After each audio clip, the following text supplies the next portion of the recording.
I'm Ethan, I love muzzleloading. We just finished shooting the woods walk here on a beautiful autumn morning.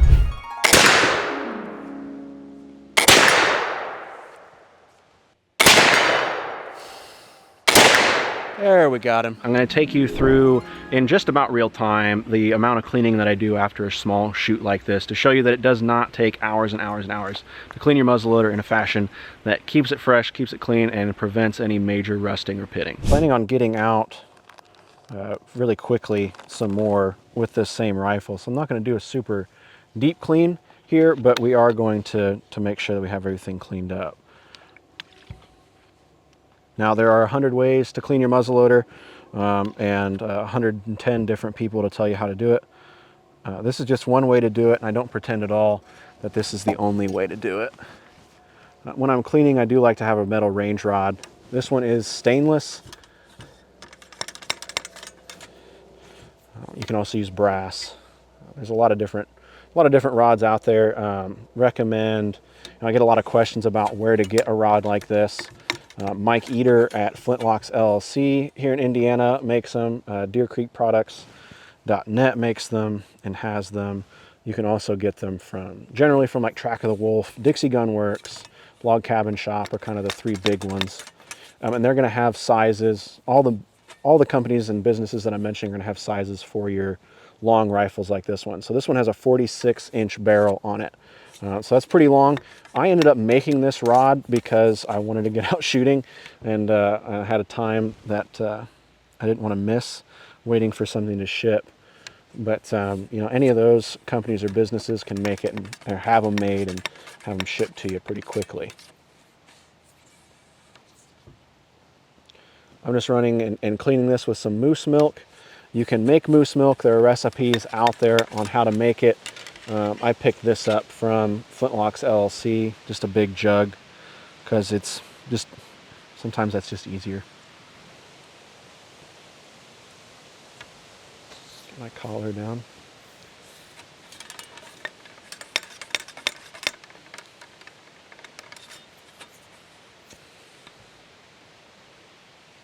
And I'm just alternating wet and dry patches here until I see the black fouling disappear from my patch. I've talked about this rather extensively in a how to clean your Flintlock muzzleloader video, and I'm just following that same process. It's not rocket science. You know, a lot of people say it takes hours and hours, it takes forever to clean your muzzleloader.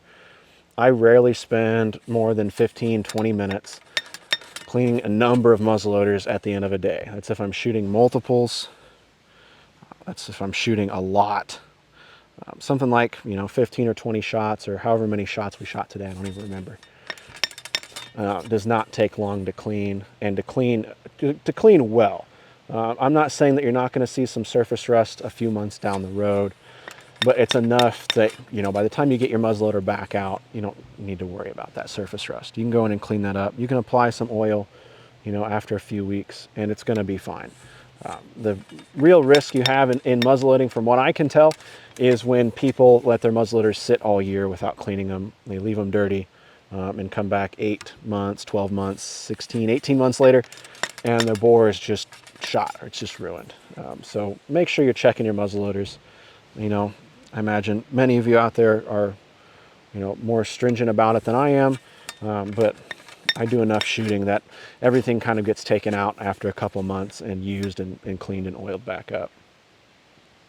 So here's my most recent patch. You can see there, got a little bit of fouling, nothing major there. We're getting there.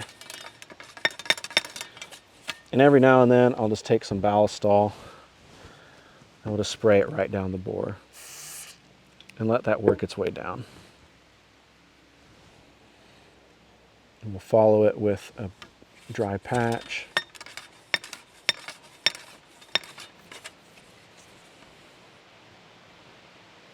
Let it soak up that ballistol, let it grab that fouling. And you can kind of feel it too as you're running your ramrod down. You won't feel it catch, or you won't feel it really, it feels like a gravel road. You know, when you're first cleaning, it's tough. You'll feel some of those granules. You'll feel that fouling in your stroke with your ramrod.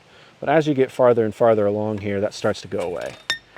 And it just goes up and down pretty smoothly. And that's just where you're trying to get a little bit out of that, you know, out of the lands and the grooves, really out of the, and that's just where you're trying to get the fouling out of the grooves of the rifling. This is a square bottomed rifle. It is a rice barrel. So people say that the square bottom rifling is a little bit tougher to get clean. I think traditionally we see rifles, at least in the early period, being a round bottom rifling.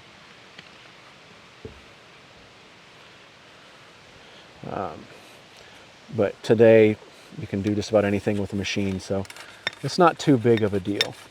And really, I don't think, you know, you might save a couple minutes between square bottom and round bottom rifling.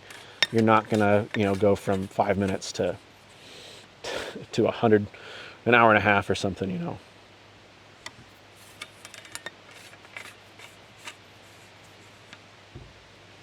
Okay.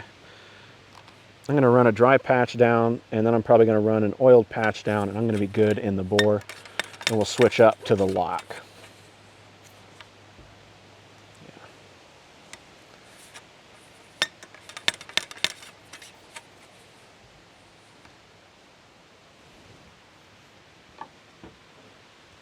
I like to use cleanse oil. This is an older bottle, but I've got several of these bottles around here.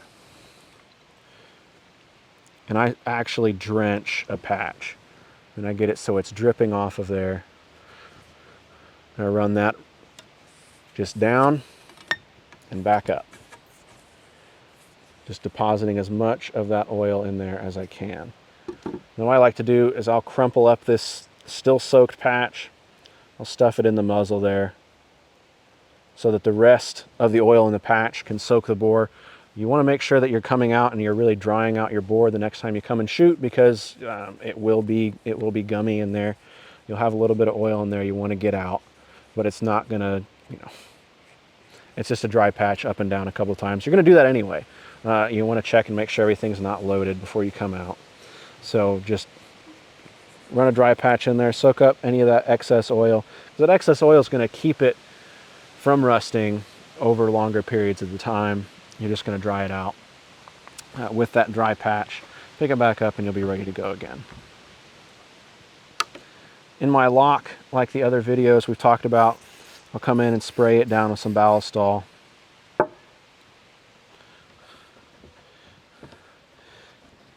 Get in there with a cleaning patch, really soak it,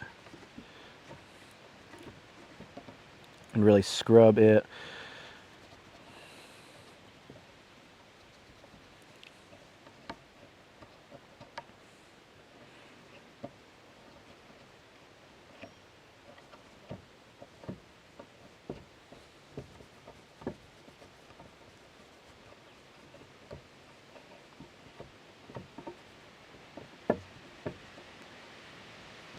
And again, when it comes to cleaning your muzzleloader, it's all comes down to what you need it to do and how you need it to operate. If you're wanting your muzzleloader to age a little bit over time and age with use, you know, you're not going to be worried about it if you have a little bit of surface rust on your barrel or something. You don't want to get any, you know, hardcore pitting in there or anything, but you're not going to be so concerned about getting a high polish out there. It's not like you're, you know, in the 18th century military where there are standards for the amount of shine that you need to have on your barrel.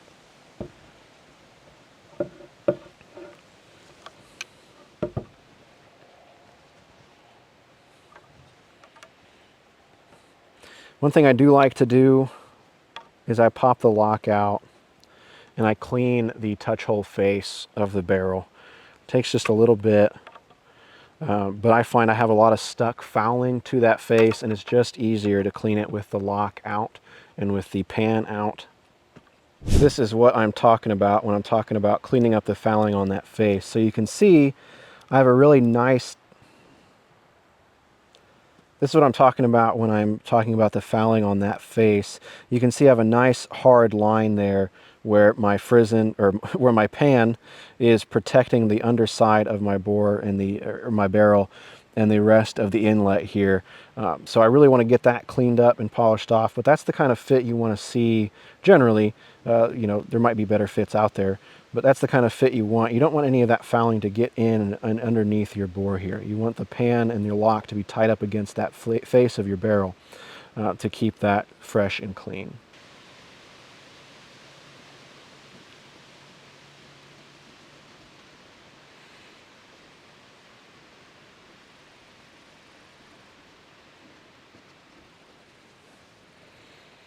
Take one of my soaked moose milk patches.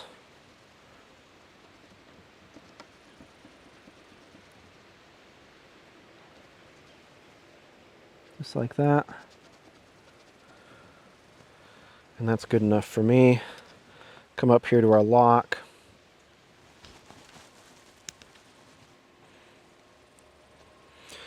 You'll see the majority of your fouling, you want to go underneath your cock here and really scrub that, because you'll get a lot of your flashback from your pan getting underneath there.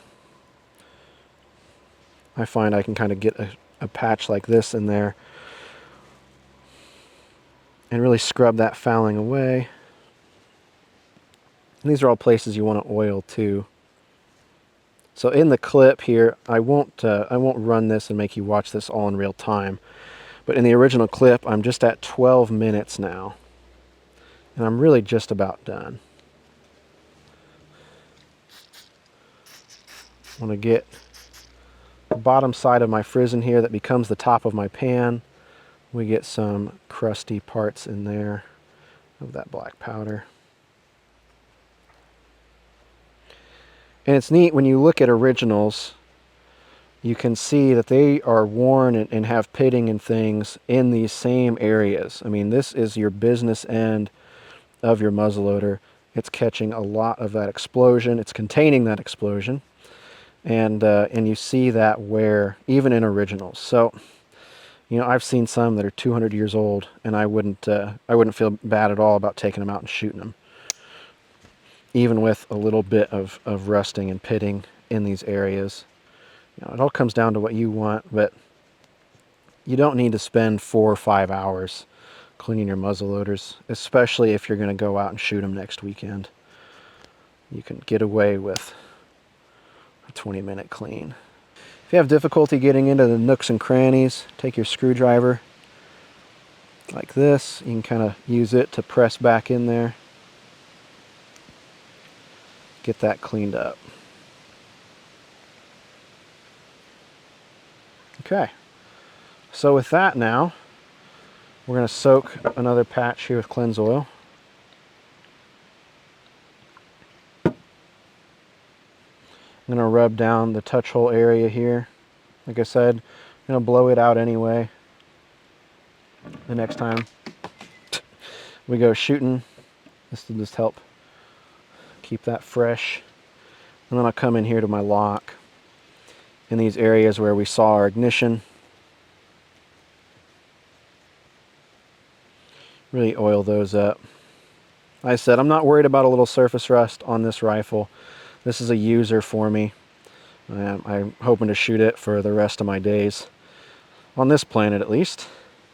And a little surface rust I'm not worried about. So I'm not moving fast here. I didn't really plan on setting up here and timing this on when we could get this clean. But as I'm recording, this is 14 minutes and 30 seconds. We're going to put our lock back in.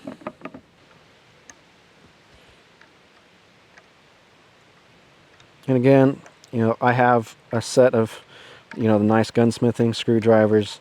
This is the screwdriver that is with this gun, so it's the one I'm using, just to show that you can do this in the field with what you have in your bag.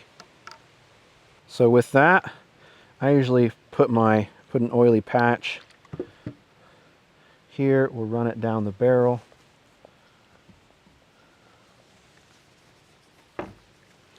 On our wood some here. Then I drop it here into my pan, drop my cock down, and that's how I'll store it. So as recording, the timer just hit 16 minutes. I'm not sure what the video section will be at, but 16 minutes I have this oiled, cleaned, and ready to go back into its case until the next time we have it out. Thank you so much for watching. I hope this was a little bit of an insight into some of the cleaning process that I go through with my muzzleloaders. By all means, it's not the only way, it's not the correct way. There are a million ways to clean your muzzleloader, depending on what your muzzleloader is and depending on what expectation you have really of cleanliness. So this is a good level of cleaning for me and my experience with these muzzle loaders. I'm going to take this back out next weekend, shoot it about the same amount of time, and I'm not going to see any rusting between now and then. Now, if you're going to shoot, you know, a few shots to get ready for hunting season, you're going to go on hunting season, and your muzzleloader is going to set in your safe for the next year, you're going to want to clean a little bit more thoroughly. You're going to want to apply some more solutions and things. You might want to take the barrel out to clean underneath the barrel. But for what I'm doing and how I use my muzzleloaders, this is the standard of cleaning that I do on just about everything. So I hope it was informative for you. I hope you enjoyed it. If you'd like to learn more about this or anything else related to muzzleloading, please visit ilovemuzzleloading.com. Thank you so much for watching. We'll catch you next time.